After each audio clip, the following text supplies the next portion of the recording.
Hi guys! Welcome back to my channel. So, usapan Mick Brand tayo, Mick Will ka tayo kasi ito ngayon ang involved. Kasi nga, may pakulo ang Mick Brand. Ayaw pa din sumuon sa Mick Brand sa totoong realidad na si Will at si Mika ang magjowa sa totoong buhay.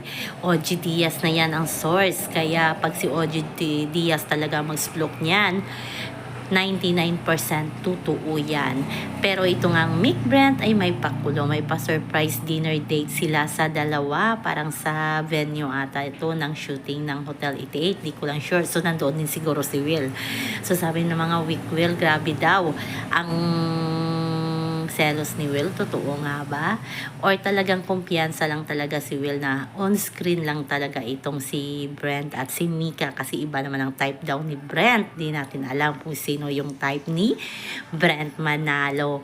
Pero sabi nga ni Mika, debriefing kung si Brent pa.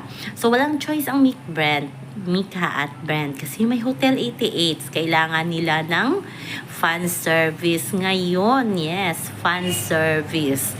So sa hindi naniwala, alam naman natin ganoon talaga mga fans tulad ng Wilka, in denial sila na ang totoong magjowa is Bianca at Dasi, na kahit nakita nila ito sa mga promo ng Love You So Bad na harap-harapan, talaga na iba talaga ang pagtitinginan sa isa't isa, yung pag-alalay ni Dustin kay Bianca. Kahit nandoon si Will, ay in denial din ang Wilka kasi pinaglalaban din nila na Wilka daw ang sa totoong buhay. Ganon din ang Mick Brand. Naintindihan natin yan kasi nga fans tayo, diba? Ganon talaga ang mga fans. Yung parang fairy tale na dapat yung mga idolo natin ang magkakatuluyan. Pero nga, sabi nga ng source ni OG Diaz is totoong magjowa itong si Will at si Mika. So ano kayang nararamdaman ni Will, no? Pag yung dinner date ni Brent at ni Mika para lang may i-post sa social media.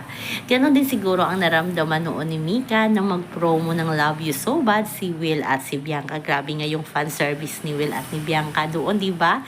Kahit ang mga dasbiya ay nairita at nagalit kay Bianca kasi sobra-sobra kasi alam nila yung totoong jowa ni Bianca is si Dustin.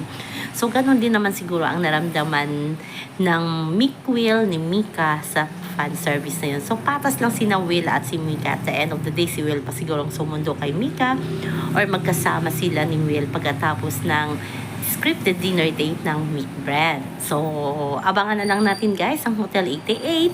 Malapit na. So, todo fan service na yan pag nasa promo na sila. So, yun lang po guys ang ating update sa ngayon. Hanggang sa muli. Bye-bye. Always remember, huwag po tayong magpaka-stress. Please like, share, and subscribe my channel para ma-update kayo sa mga bago kong upload.